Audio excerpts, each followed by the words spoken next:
how to overcome your fear of love. Many of us are really paralyzed by fears. We have fears that keep us from love, and I'm going to talk about the most common fears and how can we overcome them. So the most common fear is the fear of rejection. Are we going to be judged by a potential partner? Are we going to be rejected because we're too old, we're not thin enough, we're not smart or successful enough? Another common fear is that we are going to lose ourselves in a relationship. And it's the fear that we're going to be smothered. We're going to lose our independence. We're going to lose control. And so today in this video, you're going to discover why we have these fears and what happens when we're afraid and how to overcome this fear of love. Why do we have a hard time letting go of our fears? Well, there's a huge payoff for having those fears, for being afraid of love. We get to stay safe from getting hurt again. But the downside of that is we also keep ourselves from experiencing the fullness of life and of love. We don't get to have those intimate connections if we don't risk emotionally. It's so worth it to let our guards down, but before we do, we have to talk about fear a little bit more. Let's talk about where our love fears come from. Our love fears begin way back when we were children. They begin in our family of origin. If our families did not fully accept us and love us unconditionally for who we are, it's easy to develop a fear of rejection. If we had a parent who abandoned us in some way early on, it could be through divorce or death or just a parent leaving, we can develop a fear of abandonment. If we grew up in a home where our parents avoided intimacy, we can grow up anxious or guarded, and we fear intimacy in some way. Our fears show up as guards around our heart. And these are our coping mechanisms to protect the wounds of our childhood. We tend to choose partners that are a reflection of our family of origin.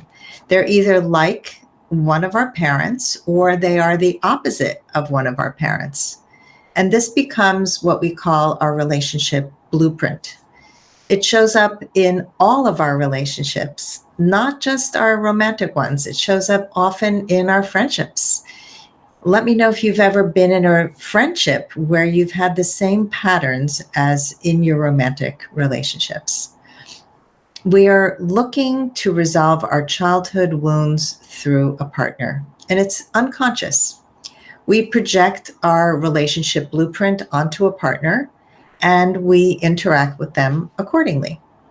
So, for example, if your father was unavailable, we might unconsciously date men who are not available in an attempt to resolve your daddy issue.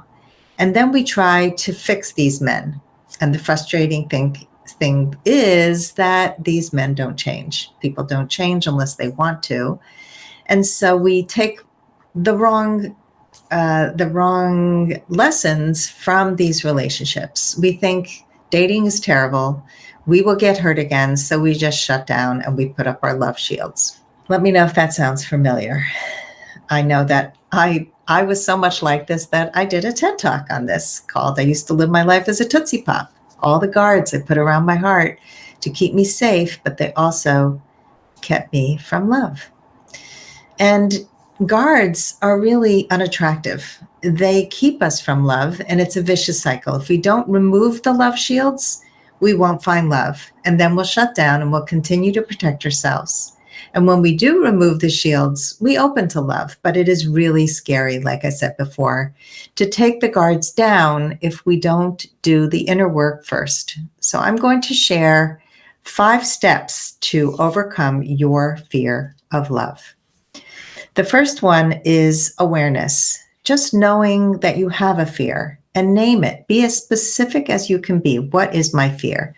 Do I have fear of abandonment? Do I have fear of opening up again? Do I have fear of getting rejected? Do I have fear of losing my independence? just put a name to it and write it down. The second step is to identify the origin. Where did it come from? Where did you first experience that fear? And so if you can track it back to home, if you can think about other relationships where that fear came up, write that down. The third step is to interrogate the fear. Ask yourself, is it true? Is it true that I will be abandoned, for example? Do I know without a doubt that I will always be abandoned, or I will always lose my independence, or I will always feel smothered, or I will always be rejected, right? So you're going to look and see, is this really true without a doubt? And then ask yourself, what if it wasn't true? Who would I become? Who would I become without that belief? That's where you start to make the shift into opening. And the fourth step is to replace the fear. What is true? Name that. So let's say with the last step, who would you become without that fear? You would become more open. You would become more loving. What was the fear? So if it was fear of abandonment, replacing the fear with, I will not be abandoned by the right man. I will not be abandoned by a man when I recognize red flags right away and don't stop dating emotionally unavailable men. So there are things we can control, and I want you to step into those things that you can control. So replace the fear with something, a belief that is actually true for you. And then you're going to start stepping into that feeling with step 5, where you practice, practice, practice. You're going to face the fear by taking action with your new belief. And the fear eventually becomes less powerful because it's really not true. It might have been true for your past experiences, but when you face your fear, the fear eventually becomes less powerful and less scary, and you eventually let your guards down, which makes you more vulnerable to more intimacy, to more love. And it's hard to do this work alone. I do this work with my clients through our sessions. And so if you really are stuck and you want to overcome your fears, I would love to help you. Just fill out a breakthrough form and let's set up a complimentary half-hour session to discuss how coaching together can help you find the love you deserve.